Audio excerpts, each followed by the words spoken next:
Hi, everybody. Welcome to Catching Up. I'm John Benninger, and my guest today is Beth Lambert, CEO of Herbalist and Alchemist, a manufacturer of hundreds of botanical extracts, formulas, and products with its roots in the 1980s.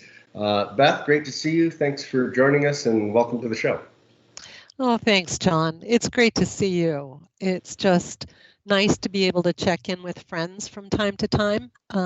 These are challenging times, and so I thanks. It's just wonderful to be able to see you.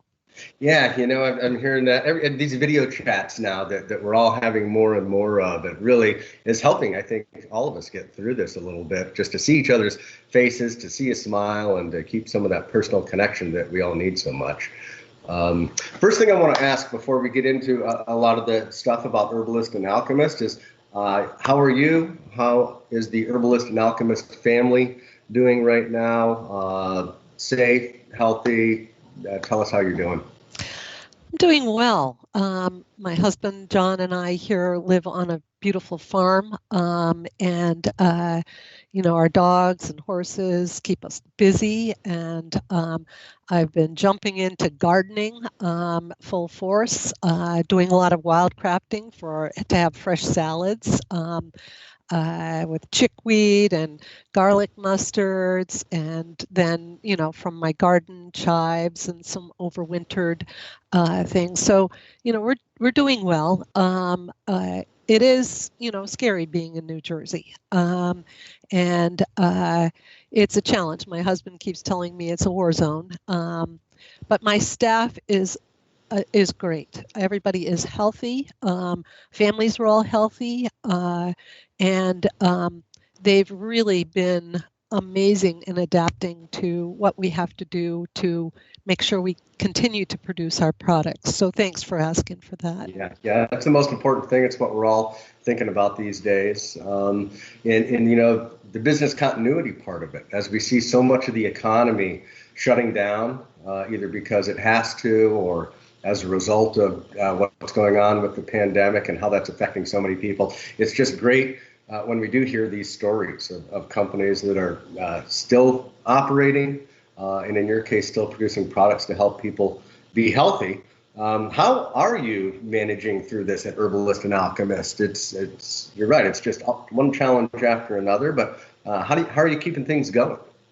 Well, our word is we're adapting. My business partner, David, wrote a book on adaptogens, and that's kind of our motto. We really, every day is different, but we're in a fairly good position. When this came out early in January, we immediately sort of rushed to buy what we needed from Asia, what we thought we needed for the entire year as far as raw materials. So we had a lot of things that were in-house and, clearing testing processes when this hit here. And, but, the volume of the hit was just unbelievable. But my staff, we would come in every day and we would say, okay, what's next? What do we do? We immediately went to staggered shifts, reduced the number of people in an area, worked to set up people as quickly as possible from home in our marketing and accounting areas. We love Microsoft Teams too. It's actually been quite a lot of fun. So we've been doing work that way ourselves. But our production area really jumped into both ordering and reordering. Thank goodness for a really good ERP system. I, reconstituted all of our forecasts, fed them in, had different scenarios that we ran.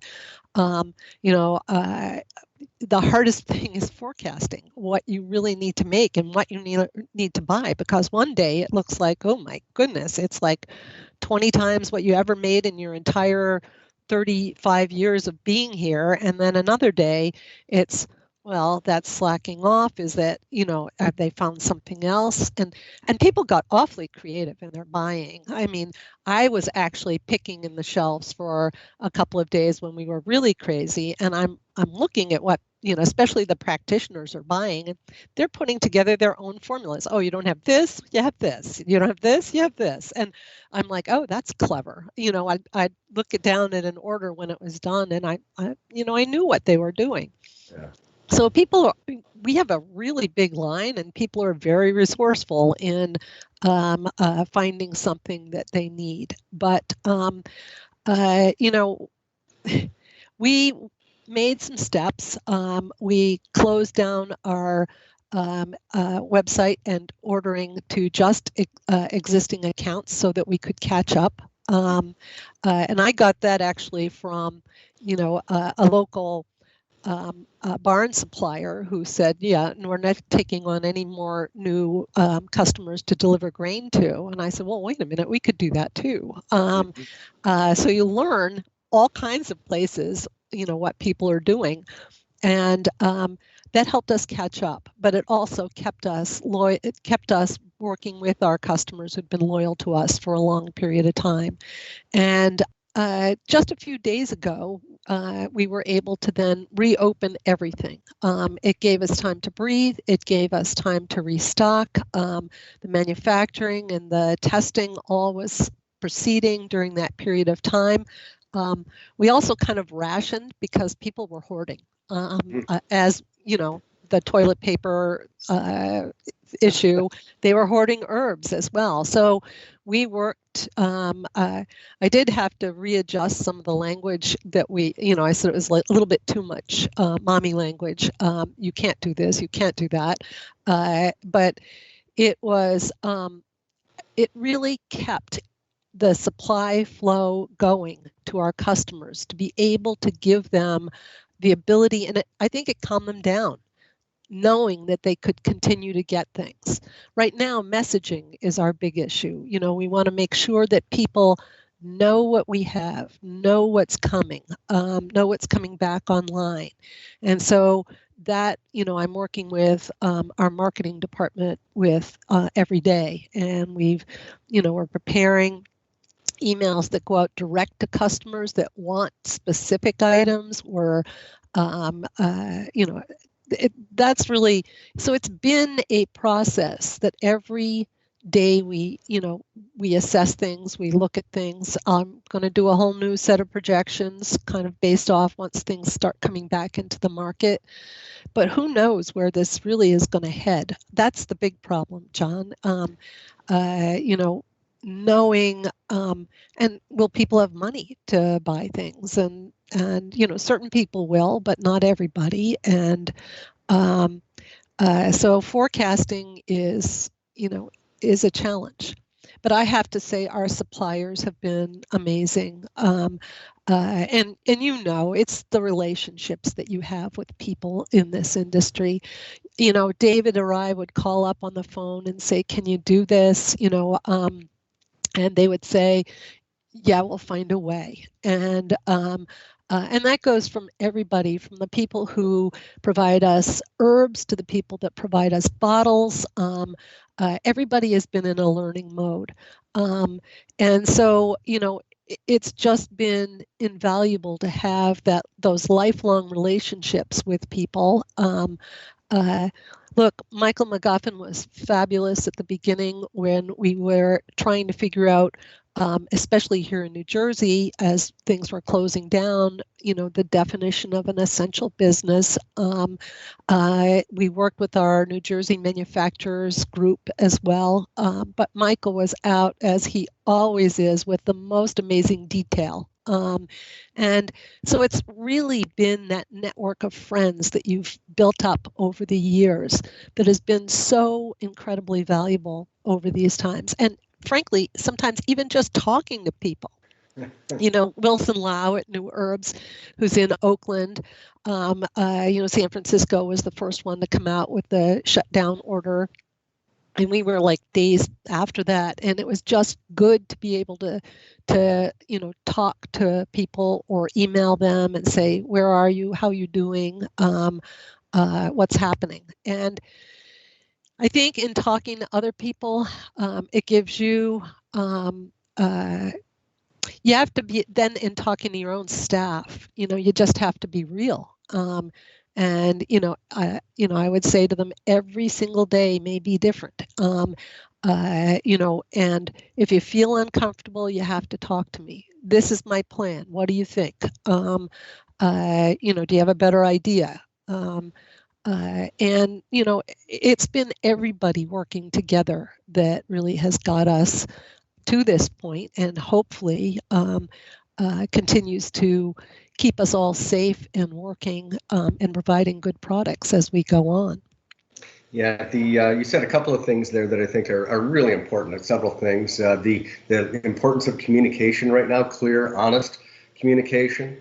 The recognition that things are in flux and things are changing very rapidly, and what we think we know today may be different tomorrow, and that's uncomfortable, and that's okay. And if we acknowledge that, I think you're right. That helps all of us, whether they're employees, colleagues, business partners, family, anyone, to just say, yes, this is uncomfortable. There is unknown and uncertainty, but we're going to take that on as it comes together, and we're going to be clear and honest and supportive with each other, and that gives people, I think, a sense of community and some hope that we can continue to adjust and adapt, as you say. I love your entire company is based around this idea of adapting. Like you said, David Winston, your partner and co-founder here,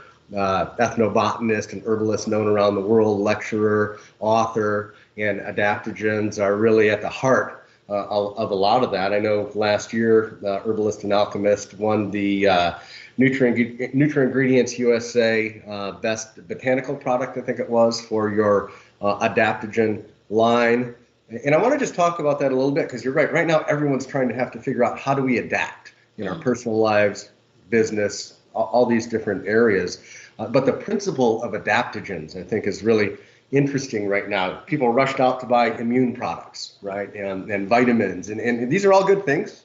But the concept of adaptogen, I think, is really relevant right now in this time of stress and rapid change and uncertainty. Can you chat just a little bit about just the concept of adaptogens, that for many of these new consumers coming into this market might not understand it quite yet?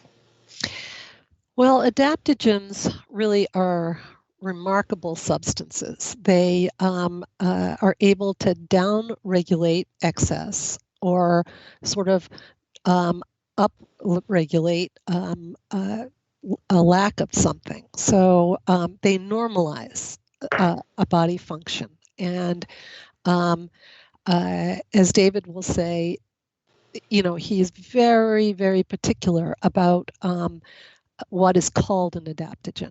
There are many wonderful herbs that are nervines that he would pair with adaptogens, or herbs that are helpful to the immune system.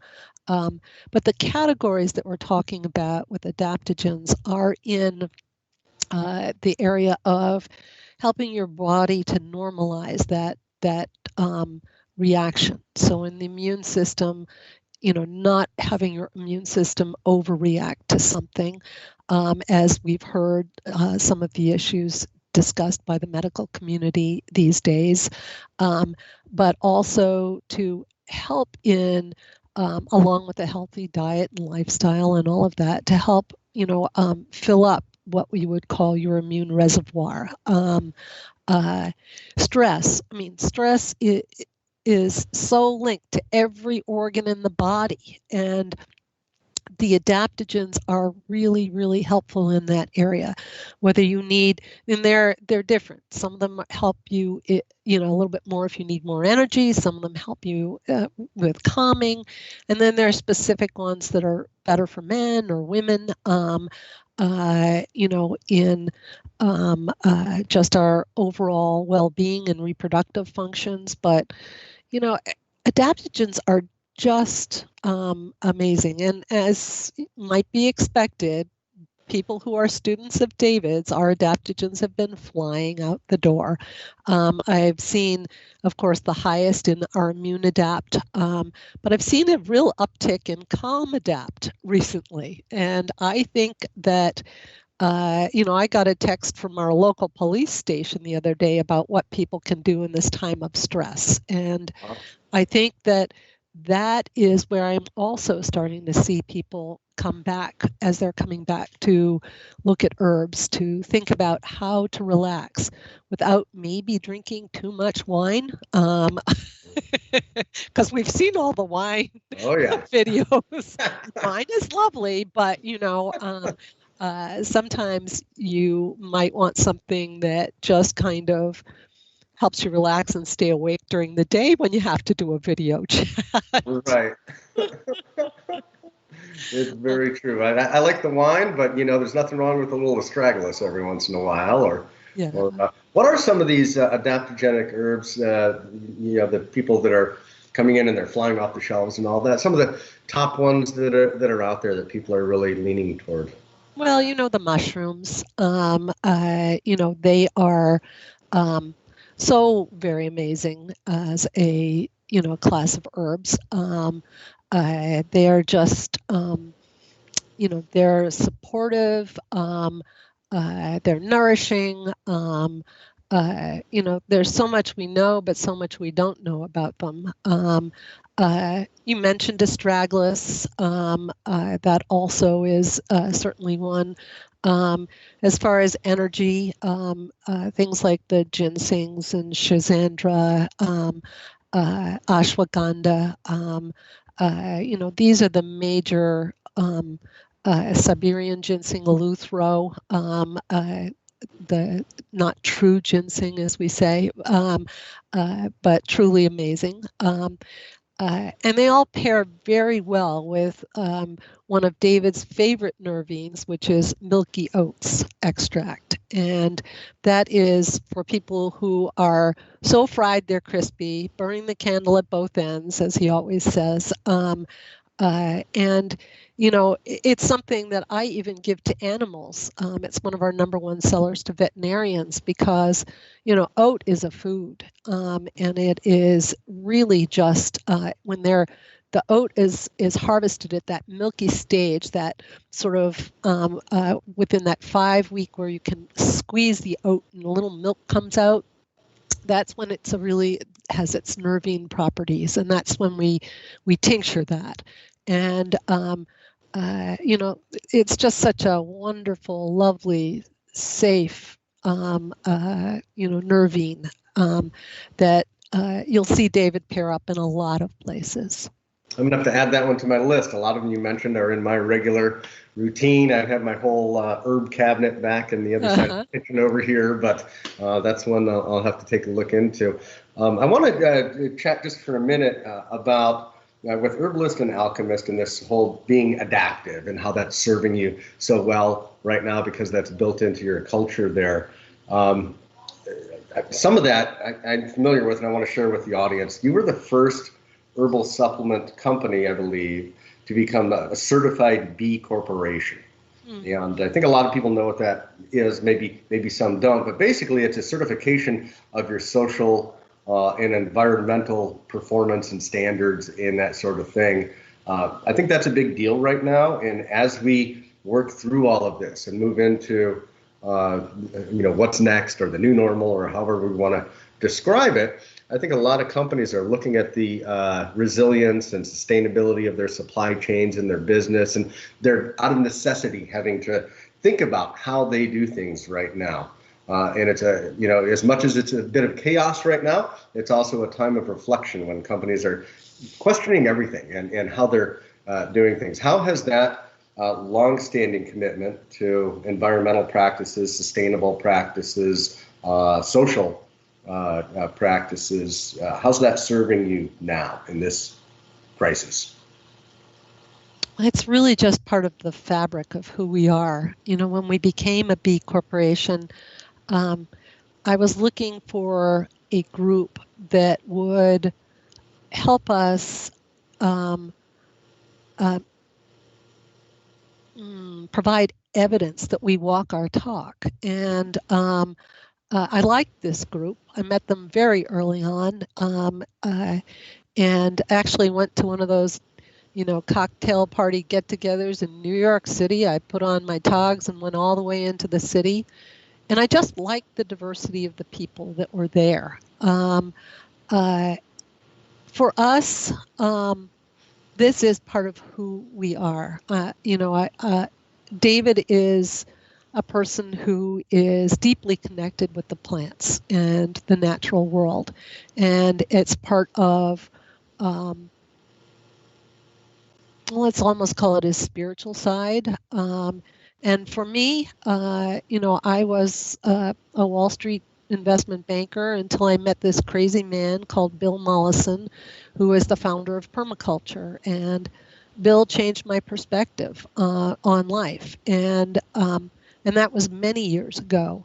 And I left that business to be in businesses that were good for people and good for the earth. And David and I have a meeting of the minds on that. And, I just think everyone that works for us is proud and committed to the fact that we make good products, but products that also are grown well and, reflect the standards of organic farming where possible and sustainable harvesting. Sometimes we work with growers that are so small that they don't want to do the organic certification, but there are people that we know and that have really good farming practices. And but more and more, we're pretty much moving everything over to organic certification, and we're looking at getting our base extracts certified themselves. So that's been a project that we've had in the works that gets a little bit sidetracked when things like this happen, but it is something that we're committed to wanting to do. Yeah, it's a great commitment, and one that we're seeing more and more companies, large and small, start to take more seriously. And in my view, and a lot of others, this is driven by consumers right now as well, where people are asking questions about where these products, whether they're products in our industry or any industry, where they come from, how they're made, how are the workers treated, how are the farmers treated, what's the impact on the environment, and these are all the right questions to ask. It's nice to see a company like yours that this has been part of your foundation since the very beginning. And I love the story about how you went from Wall Street to permaculture to Rutgers, right? Yes. And all of a sudden you found yourself going from Wall Street, big business, to organic farms and wildcrafters and botanicals and all that. It's a heck of a transformation, and it's I just find it fascinating. I think it's something that more and more people are looking at in their lives, especially in a time like this when they're asking, what's really important to me? And is this what I want to do right now? And everything you do along the way, John, and I'm sure you've felt the same way, is just a building block. I'm happy for every experience that I've had. But I'm so glad that people are looking at becoming certified. It's not an easy process. It's rather rigorous. And when we first started as a B Corporation, nobody knew what the heck it meant. I mean, we were part of the education force in telling people, what a B Corporation was. But those people have done a very good job at getting, the information out to people, and there's more and more recognition for what it is. But I do think it's important to consumers. I know to me as an individual, it's important to know what I'm putting into my body or on my body. And, I think that in business, we have a responsibility to to try to do things right. And, you can make money doing things right or wrong. You just sleep a whole lot better at night when you're doing it right, and you feel a lot better. And, your employees, they understand that and feel proud that they're doing things. We had a couple of people that had shared stories with us over the last few weeks, and when they would come in, I would make sure that everybody got to hear them about how our products were being used. And, it just kind of gives you a reason to come in every day. And it's, it's rewarding. Yeah.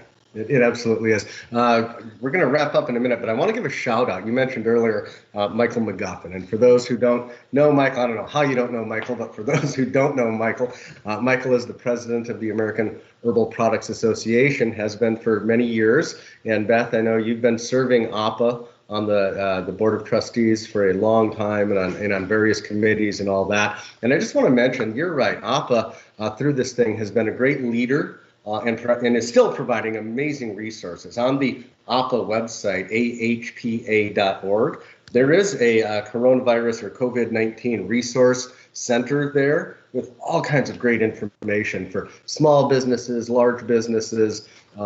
Just take advantage of it, go check it out, because I think you might find answers there to questions you may not even know that you have yet. And I agree with you. I think what Michael McGuffin and APA continue to do to serve this industry is really important right now. I want to thank you for your service to APA for all this time as well. Last question, and I'll let you get back because I know you're busy. In this time, I like to ask everyone this because I think it's important for people to hear. In this time, there's so much uncertainty and sometimes fear and change and all these things going on. What gives you hope? What gives you optimism? What keeps you going? I think the people, when you listen to what they say, you look into their faces, I think that is really what gives me optimism. As I said earlier, the relationships, when somebody calls or just reaches out to you, knowing that they're still there and they're still at it as well. Nature. I look outside my window here at home and I'm looking at horses and fields and dogs, and it's beautiful. It's springtime, and I know that the gardens are going to be full soon. I know that that nature continues, and despite what's happening just a few miles from us, I think just having that peace, that sense of peace and beauty. My family, my personal friends, everyone has been amazing. I've got a stepson who's a paramedic in San Francisco, who's on the front line. Stories of friends with their kids out as nurses and doctors, and it's all those other people who are going. Just gives me hope that what I do is for the next generation and also for all their health as well. Yeah, I agree. The people are coming together. People are rising to the challenges across this industry, across our communities. Coming together, and that's how we're going to get through this. I know out there in New Jersey, things are tough right now. You've probably heard just a couple of days ago, we had to announce that we're canceling SupplySide East 2020 this year in the Meadowlands. And the Meadowlands Expo Center is now a field hospital. That facility is now being used as a field hospital, and that's really important right now. So there are bigger things for all of us to think about right now. And you named all of them right there: family and friends and community and all of that. So, and John, the creativity of people. I mean, doesn't it make you smile when you see, the things that people send you and look at this? I mean, the creativity of people is just amazing. What you're able to do in such a short period of time. Yeah, and that gets back to adapting, and that's what we're all doing. I mean, here I am working in my kitchen / studio / office, but it's okay. We're making it work, and we're going to get through it. And tomorrow we'll bring a new set of challenges, and we'll all encounter those and take them on together. So, Beth, I want to thank you for your time. It is great to see you. Normally, I would get to spend some time with you in Anaheim and Expo West. Of course, we weren't able to do that, but I really look forward to seeing you in person, hopefully soon. Maybe sharing a meal, sharing a glass of wine, but only one. And I wish you, you and all of yours and the wonderful people there at Herbalist and Alchemist, health and safety. Thank you for everything that you're doing for our industry and for all the consumers that rely on us. Same right back at you, John. All right. Have a great day, Beth. Thank you. You too. Bye-bye.